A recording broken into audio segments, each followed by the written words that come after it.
ಅಪರಾಧಿಗಳನ್ನು ಕಂಡುಹಿಡಿಯಲಿಕ್ಕೆ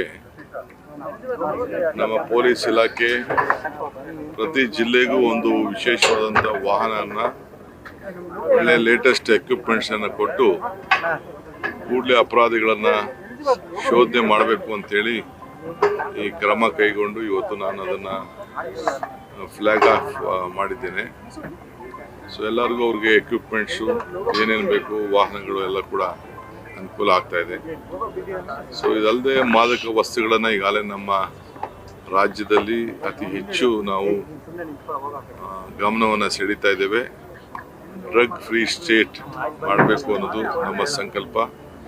ಅದಕ್ಕೆ ನಾವು ಮುಂಜಾಗ್ರತೆಯಾಗಿ ನಾವೆಲ್ಲ ವ್ಯವಸ್ಥೆಯನ್ನು ನಾವು ಮಾಡ್ತಾ ಇದ್ದೇವೆ.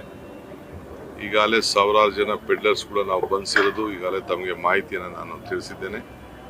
ಸೊ ಮುಂದಿನ ದಿನದಲ್ಲಿ ನಮ್ಮ ರಾಜ್ಯವನ್ನು ಕಾಪಾಡಲಿಕ್ಕೆ, ಯುವಕರಲ್ಲಿ ಜಾಗೃತಿಯನ್ನು ಮೂಡಿಸಲಿಕ್ಕೆ, ವಿದ್ಯಾರ್ಥಿಗಳನ್ನು ಜಾಗೃತಿ ಮೂಡಿಸಲಿಕ್ಕೆ ಎಲ್ಲ ನಮ್ಮ ತಂದೆ ತಾಯಂದಿರು ಕೂಡ ಆ ಮಕ್ಕಳ ಬಗ್ಗೆ ಸ್ವಲ್ಪ ನಿಗಾವನ್ನು ಕೂಡ ಅವರು ಕೂಡ ವಹಿಸಬೇಕಾಗ್ತದೆ.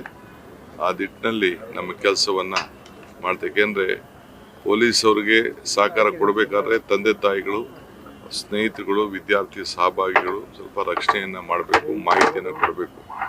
ಆ ದೃಷ್ಟಿಯಿಂದ ನೋ ಬ್ರದರ್ ಬೇಡ ಬ್ರೋ ಅಭಿಯಾನ ಕೂಡ ಈಗಾಗಲೇ ಪ್ರಾರಂಭವನ್ನು ನಾವು ಮಾಡಿದ್ದೇವೆ. ಅಂದರೆ ಬ್ರದರ್ ಬೇಡ, ಇವತ್ತು 60 ಕೋಟಿ ರೂಪಾಯಿದು ಮೌಲ್ಯವನ್ನು ಸೀಸ್ ಮಾಡಿ ಇವತ್ತು ನಾನು ಅವರೆಲ್ಲ ನಮ್ಮ ಟೀಮ್ಗೆ 10 ಲಕ್ಷ ಕ್ಯಾಶ್ ಮನಿ ಕೂಡ ನಾನು ಘೋಷಣೆಯನ್ನು ಮಾಡಿದ್ದೇನೆ.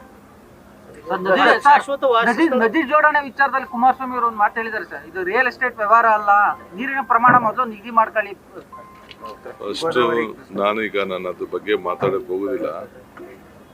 ನಾನು ಯಾವ ಟೈಮಲ್ಲಿ ಯಾರಿಗೇನು ಉತ್ತರ ಕೊಡಬೇಕು ಕೊಡ್ತೀನಿ.